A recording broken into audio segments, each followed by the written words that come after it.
आदर के योग हमारे दोनों संत मंच पर विराजमान हैं और सामने बैठे विपर बंधुओं, बुजुर्गों, साथियों, बच्चों, आज बड़ा खुशी का दिन है कि इन 15-20 बच्चों ने जो ये शुरुआत की है, ये बधाई के पात्र हैं। मैं अपनी बात थोड़े समय में रखना चाहता हूं।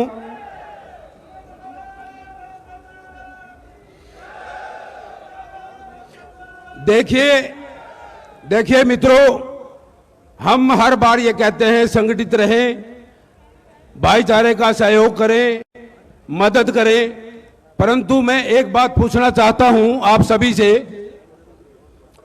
इधर ध्यान दीजिए। महत्वपूर्ण बात पूछना चाहता हूं मैं आपसे। जो भाई हमारे शहर में अपनी अपनी कोठी बनाए हुए हैं, नौकरी कर रहे हैं, बिजनेस कर रहे हैं, क्या हमने अपने भाई जो गांव में बैठा है, अनपढ़ है, 2 किले की खेती कर रहा है, क्या उसके बच्चे हमारे पास पढ़ रहे हैं? क्या हमने उसके बच्चों को अपने शहर में लाकर पढ़ाया है? यहां से शुरू होती है मदद। हमारे बीच में विनोद शर्मा जी पहुंच चुके हैं। तो साथियों, यहां से मदद शुरू होती है। HSIDC के कोऑर्डिनेटर हैं आप, भाई साहब पधार चुके हैं। आपका कहीं हमने लंगर में 50,000 रुपए दे दिए, कहीं धर्मशाला में 1 कमरा दे दिया, ये कोई बहुत बड़ी बात नहीं है। आप, ये पहली सीढ़ी है अपने समाज को, समाज के उत्थान की पहली सीढ़ी ये है कि हमारे भाई जो निचले पायदान पर हैं, हमारे बराबर के पायदान में कैसे आए। हम ये प्रण लेकर के जाएं कि हम अपने भाई के बच्चों को, अगर उसको जरूरत है, और हमारी बहन के बच्चों को, अपने रिश्तेदार के बच्चों को, अगर किसी को भी जरूरत नहीं है तो हम किसी और गरीब के बच्चे को पढ़ाएं। पहली सीढ़ी ये है। और दूसरी बात मैं आपको बताना चाहूंगा कि जब हम अपना सुधार कर लेंगे तब परिवार का सुधार होगा, परिवार का करने के बाद गांव का होगा, और गांव का करने के बाद हम समाज का सुधार कर सकते हैं। वैसे ही समाज की तरफ दौड़ पड़ते हैं, ऐसा कुछ नहीं है। अपने घर को सुधारो पहले। जो हमारे अंदर चरित्र था, जो हमारे अंदर कैरेक्टर था हमारे बुजुर्गों का, वो दोबारा हमारे बच्चों में लाना पड़ेगा। हमने हमारा कैरेक्टर का लॉस हुआ है ना, जो तभी हमारा ये पतन हुआ है। आप सभी से मेरा आग्रह है कि अपने बच्चों को पढ़ाएं, अपने बच्चों का चरित्र और जो संस्कार हैं वो दें। पश्चिमी सभ्यता की तरफ नए भागकर अपने अच्छे संस्कार देने का काम करेंगे। और मैं एक राजनीतिक जो बात है छोटी सी, वो इसलिए कहूंगा कि हमारा ब्राह्मण भाई जहां से भी इलेक्शन लड़ता है और वो टक्कर में है, पहले नंबर, 2 नंबर, 3 नंबर तक है, तो हमें कोई भी हल्का है और कोई भी पार्टी है, चाहे निर्दलीय है, हमें सभी को जाकर के उसका वहां जाकर के पूरा सहयोग करना चाहिए।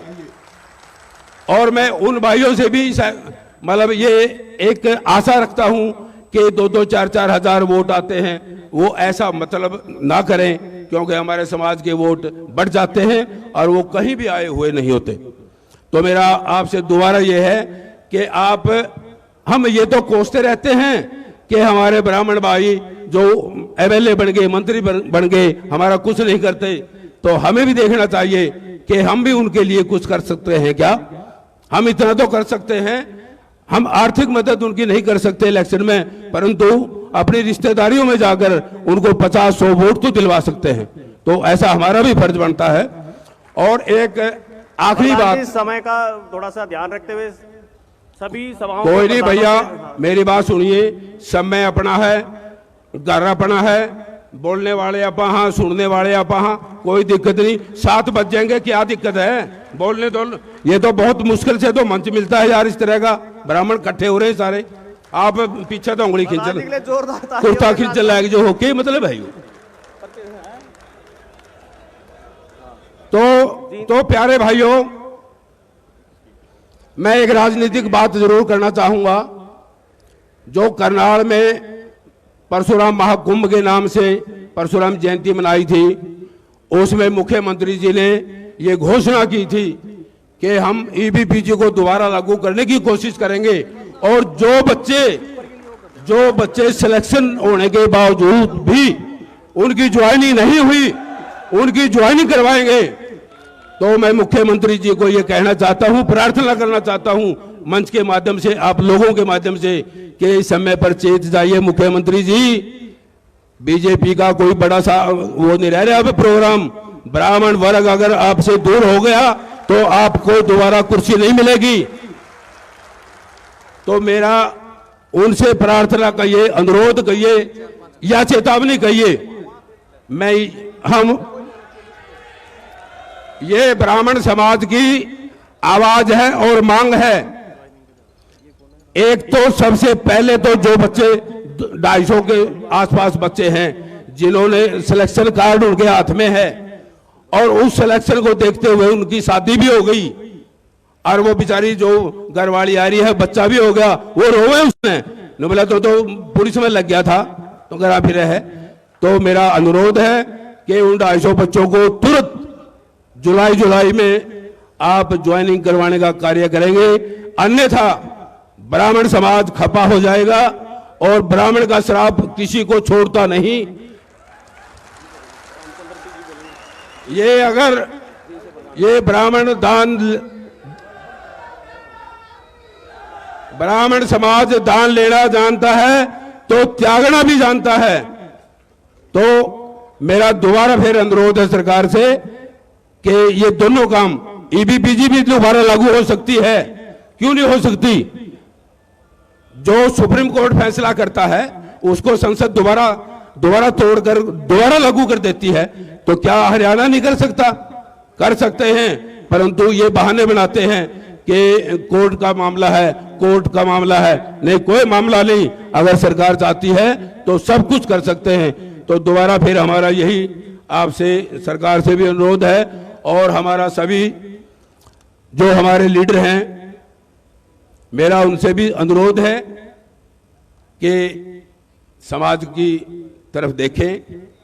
कई साथी, देखो सारे नहीं हैं, बहुत हमारे बड़े अच्छे मंत्री हैं, एमएलए हैं जो एक बुलाव पर आते हैं और मदद भी करते हैं।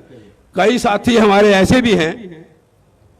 हमने एक बार 15 साल पहले, छोटी सी बात भैया,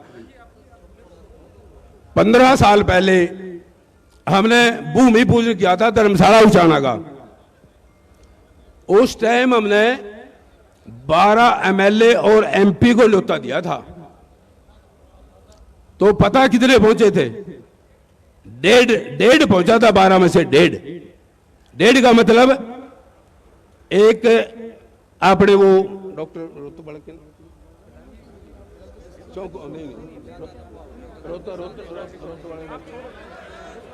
अरविंद शर्मा जी पहुंचे थे, एक ने पैसे भेजे थे। देखो मेरा कहने का मतलब है भाइयों, यहां हम इकट्ठे हुए हैं, बातचीत करने के लिए हुए हैं। मतलब 1 मिनट 2 मिनट वाली कोई बात नहीं है। आप अपनी बात रखेंगे नहीं, अपनी बात अगर अंदर ही लेकर चले जाएंगे तो फिर अपना मंथन क्या हुआ? आज हमने मंथन ये करना है कि हमारे समाज का उत्थान कैसे हो। तो उत्थान तो ऐसे ही होगा कि हम एक दूसरे का साथ दें, एक दूसरे की टांग ना खींचे, किसी को छोटा ना समझे। और पीछे से काफी मेरे ऊपर खिंचाव हो रहा है। तो जय हिंद, जय परशुराम। सत्य खबर, सत्य, सटीक, बेबाक।